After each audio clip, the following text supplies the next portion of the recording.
Okay, hey everybody, this is Jaime Gonzalez, creator of Voltaic Blood, and I'm joined here with the great Victoria Myssik. Great, Victoria. I love that. Michael, do you want me?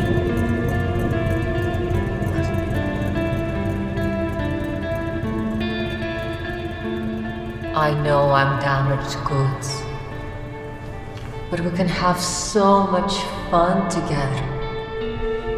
Don't you want me, Michael?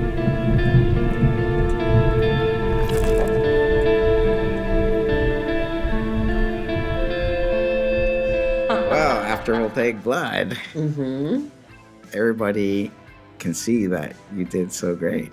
Well, thank you for the opportunity to be a part of this project, and Valeria, Koshka.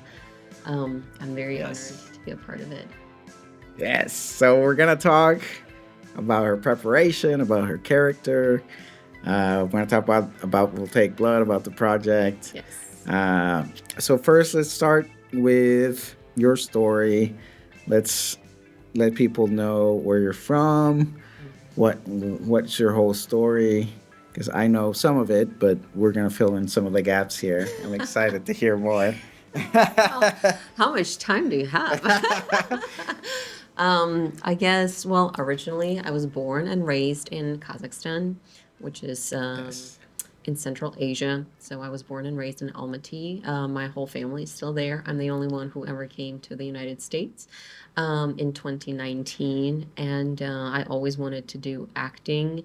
I was doing it in school, in theater productions, and I was told that I was good, but then the teacher at one point approached me and she said, "Victoria, don't ever do it for a living.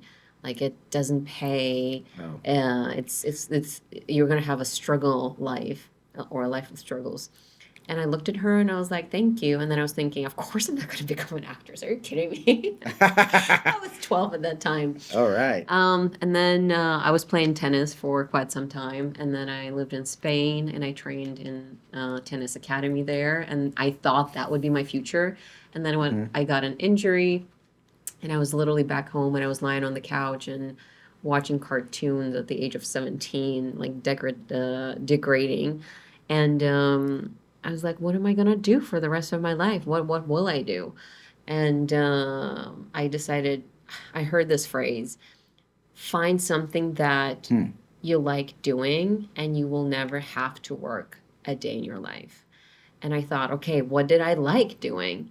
And then acting came into my mind, and I realized that if I'm going to do it, I have to do it for real. And for real meant for me coming to the US and pursuing it professionally here. Because, I think as an international actor, you're thinking Hollywood, everything's here, Universal, Warner Brothers, Disney, Paramount, all of this is here in Los Yes. Angeles specifically.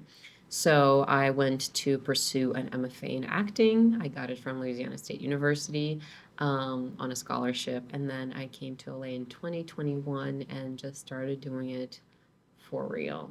Yes. Yeah, that's kind of some story. How did I appear here? Great. No, before we dive into acting and stuff, so tell me a little bit about your hometown, Kazakhstan. Well, your home country and your hometown. What are some of the interesting people that have never heard of Kazakhstan? What are the unique things about it? Of course. One of the first things that I want to highlight about my country is the nature. It's gorgeous, it's stunning. We have the mountains, we have four seasons. We have even a forest that is drowned under the river. So the trees are actually sticking out of the water. It's gorgeous. We have canyons, we have nature, we have animals. It's beautiful. Specifically, the city where I'm from, it has the mountains. So I would definitely recommend, if you are a hiker, if you like nature, like definitely go and visit Almaty. And food is another thing. So we have very delicious food. Um, Organic, as people call it here, organic. Everything back home is organic, so we don't even know. We don't have a choice between non-organic and Yeah, it's organic. just Everything there. is organic. We don't even think about it. So definitely food is absolutely delicious, natural.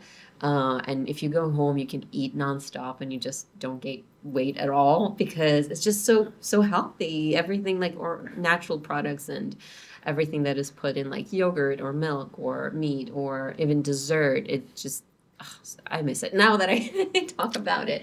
So definitely Yeah. these are two things, and then obviously people. People in Kazakhstan are very welcoming, very friendly. If you knock on the door and you say, "Can I just need a place to stay. Can I stay here?" And they will ask a couple of questions, but of course, if they will see that you need help, they will be there Uh-huh. with their arms, with their eyes, with their hearts, with everything. They're gonna feed you. They're gonna bathe you. They're gonna take Whoa. care of you. Like the humans, the people back Very home are hospitable. very hospitable. Yes. Okay. It's a very when we first met, we're talking about Kazakhstan, and we ended up talking about chess Oh, we did play chess. and played chess. We did play chess. Because I guess in Kazakhstan, fun fact, chess is pretty big there as well. They Yes. teach it in the. I was. Did you say they teach it in the grade school or? I was in. I don't know. We have a different division than the U.S., but basically from the first grade, Huh. I had a class chess. So I was playing chess ever since I was, I guess, 7. Yeah. And my dad Cool. and my grandfather, both of them are big fans of chess as well. Okay. And so we would open the chessboard and would start playing, and it would take them forever. They would think about their move. You know how you see those great, what are they, grandmasters? Grandmasters. You watch them play chess or do the championship, and they just think 4 hours. So like they would do that, and then I would just go and move. And I never won, to be honest. So maybe there is some truth to that. And they were always brilliant, and my dad and my grandfather would never kind of let me go easy. So even though I was 7 or 8, they were still treating me like they were playing with an adult. But we're pretty close, if I remember. Oh, when we played? Yes. Yeah, we had a close game. Yeah. For It sure. wasn't like 2-3 moves and then Yeah, I lost. yeah, It yeah. was, I think, until That's the very fun. end. Yeah. Yeah. Another cool thing before we go on is the fact that you were trying to do tennis. I think Yeah. it's very interesting about you. My dad is a big tennis fan, Yeah. and he used to play tennis. Do you play? I don't play, but he used to play in the local tournaments and Yes. win tournaments and stuff. And Yes. then he's always loved watching the U.S. Open, Yes. and Roland Garros, and Yeah. all those big The big- tournaments. yeah. Yep.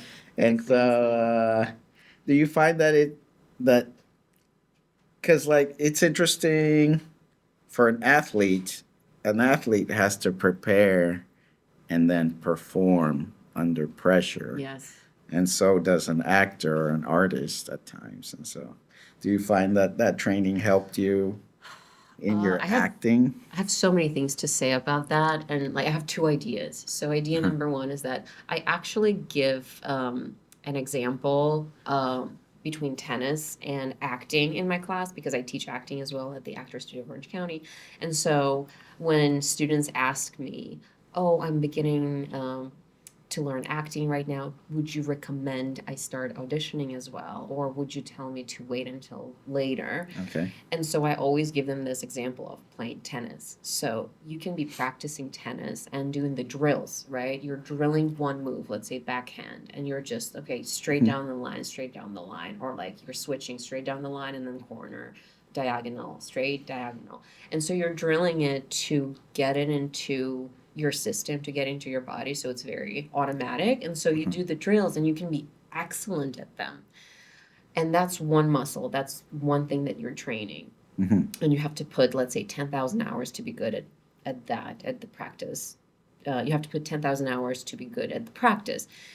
But then there is a match, right? You're playing a game with an opponent. And it's the same thing with auditions. So it's a completely different muscle. If you go and you take the practice and you move into actual game or championship, there's a completely different structure, stress, the way you move. A lot of things are unpredictable, different pacing that Yeah. you're used to. So you basically have to do these two skills at the same time from the scratch, even though you do the drills and practice, but you have to learn how to play the game from zero. And it's the same thing with auditions or taking classes. You're taking classes, you're becoming a better actor, great. But once you're auditioning, there's after COVID, we're now doing all self tapes. You have to realize that it's different to do a self tape than to be in the class with a scene partner where you're taking in what they're giving you moment to moment. So I like to give this example. You're practicing, but then there is a match, and then in acting, you're taking a class where you're auditioning. So I do think that there is a lot of similarities. I also think there's a lot of similarities in acting and just sports in general. Um, for example, if I go to the gym, right, I can't lift heavy weight right away. It's impossible. I have to start it's possible, but then you can get injured, right?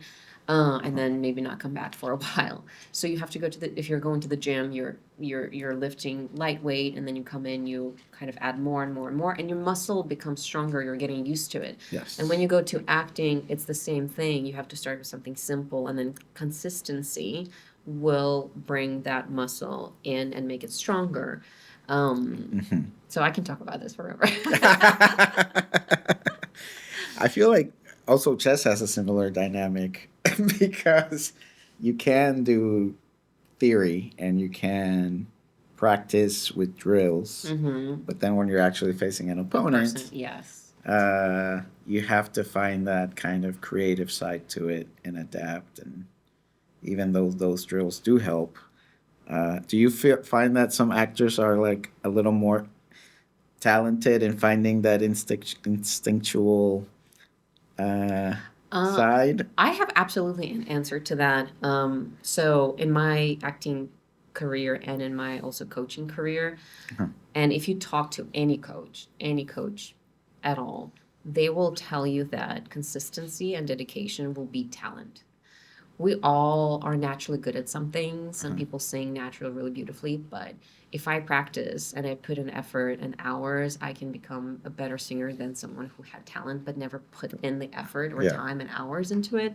So I would say, yes, a person can have talent and instincts and impulses and listening to themselves and being really present. But if they don't put in the work after that, there's someone else who maybe started with zero and had no clue and really was terrible at it at first, but they put in their hours and then they become so much better than someone who had quote unquote talent.